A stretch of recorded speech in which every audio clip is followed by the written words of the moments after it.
buñ ñëwee ci xadiis Yonent bi alayhi salaatu wassalaam wax na ne kenn ci yéen daal saa bu wooree ku ñëw sax di dàgganteeg moom wala muy xuloog moom na ko wax ne ko inni saa'imun. waaw nee woon na iza kaana yawmu sawmi ahadikum fala yarfus wala yasxab fa in saabahu ahadun aw qaatalahu falyaqul inni saa'imun. kon weeru koor moom weer la boo xamante ne même bu fekkente ni ki dafa indi ay sax yow na nga indi jàmm bul xuloo bul warante bul daggante. ba tey yonent bi waxal na ne man lam yada xawla zuuri wal amala bi fa laysa lillahi xaajatan fi an yadaa taamahu wa sharaabahu. yonent bi nee na képp koo xamante ne daal dafa war ba noppi bàyyi wut waxi neen wala jëfi neen, kooku dina xam ne sunu borom subhanahu wa taala amut soxla ci kooram gi, amut aajo ci kooram ka. bàyyi gam bàyyi daal lekk ak naan yàlla loolu gisu ko. ndegam nanguwoo bàyyi waxi neen wala jëfi neen, ànd ak nga bàyyi lekk bàyyi naan, loolu de wax dëgg yàlla bàyyiwut xel loola. waaw kon daal li mu bëgg a wax rek mooy yow mi woor lépp loo xamante ne waxi mbóosóor la wala waxi caaxaan la, yooyu danga ko war a éviter ci sa làmmiñ, danga ko war a bàyyi définitivement, bu ko yittewoo. kon loolu tamit lu mat a bàyyi xel la. waaw ndax yàlla moom kenn du ko jaamu di ko jaare ci ay caaxaan. waaw yow miy julli sax dañ naan la mel ne ku faatu, xam nga ku faatu moom du def dara. waaw yow miy julli ba noppi naan da ngay ree wala da ngay font, yow nag ku sàggane nga. kon yow mi woor xamal ne dangaa nekk ci biiru jaamu yàlla ku ci nekk nag war ngaa bàyyi xel ci ngay jaamu. waaw te jéem koo sellal, lépp lu koy rax di ko yàq rek nga wattandiku ko, ndax wa maa umiru illa li ya'budu llaha muxlisiin.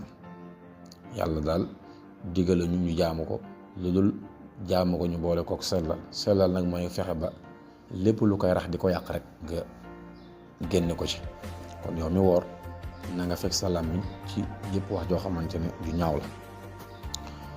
kon sunnay koor mi ngi noonu, ñetti yooyu la.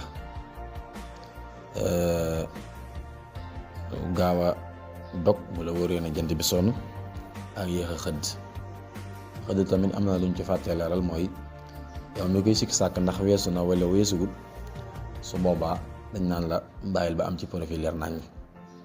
waaw su yàlla dogalee nag nga dëgër fit ba ne daal naa xëdd rek, waaw kon su boobaa ginnaaw ba boo amee information bu la xamal ne kat yow bi ngay xëdd weesu na, kon bis boobu danga koy fay. dégg nga moo tax sikki sàkk moom saa bu amee rek bàyyil ba am preuve yu leer nañ ñi, sa xel bu mu la puus ci nga xëdd wala nga dog ba tax nga di ko def. waaw soo ko defee rek maanaam yaa ngi ci dansé, fay bis mën na laa dab. kon loolu ñu bàyyi ko xel bu baax a baax. bu ko defee ñu leeral importance bi nga xamee ne xëdd am na ko, ak gaaw a doog ak yéex a xëdd am na ko, ndax loolu tamit mat naa bàyyi xel. waaw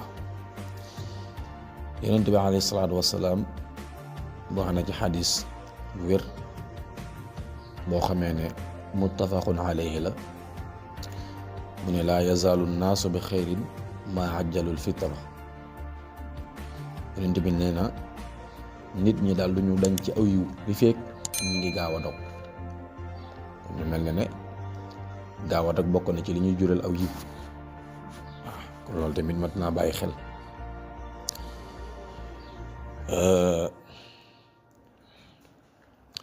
wàllum xëdd tamit yonent bi wax na ko, waxoon na ne sama xeet duñu dañ ci aw yiw li fekk daal ñu ngi gaaw a dog di yéex a xëdd. kon ndekete loolu sunu njariñ la bu ñu ko defee.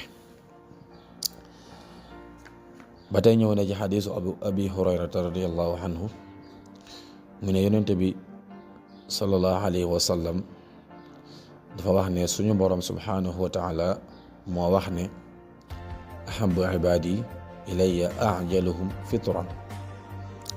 kon mel na ne xadiisu xudsi la. suñ borom moo ne ki ma gën a bëgg ci sama jaam yi daal mooy ñi nga xamee ne dañuy gaaw a dog waaw kon loolu tamit mën naa bàyyi xel. te yonent bi waxaat na ci beneen xadis ne li teqale kooruk jullit ñi ak siif yi maanaam yahud yi li teqale seen koor ñoom ak jullit ñi moom mooy xëdd. ndax ñoom yahud yi dañuy sarale du ñu jaar ci xëdd. kon yow jullit ba war ngaa xam loolu, fexe ba fonk xëdd bu baax a baax di ko def, donte sax la ngay xëddee daa ñàkk solo. xëdd moom defal lu koy màndargaal rek, donte benn doomu tàndar ma ngay lekk sax yow moom xëdd nga, kon def nga sunna si. su ko defee yow mi nga xam ne yaay xëdd, wala boog yow mi nga xamante ne yaay dog, booy dog na nga doge ci nga xamante ne mooy yu tooy yi. ko amul nga am foo ko mën nga jël tàndarma, boo ko amul nag mën ngaa jël góoxu ndox, comme ni ko yonente boo waxee woon ne hadisu Anas bi mu ne kaana rasulullahi sallallahu alayhi wa sallam yuftiru qabla an yusalliya ala rutabatin fa in lam takun rutabatun fa tumayratun fa in lam takun tumayratun xasawatin min ma'in.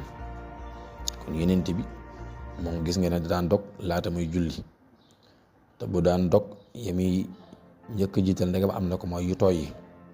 su ko amul nag mu jël tàndarma, bu ko amul mu daal di guuxu ndox. kon loolu lépp rek ñu def ko ngir roy ko yonent bi alayhi salaatu wassalaam am na solo. day nekk mbir moo xamante ne dañuy jariñ rek.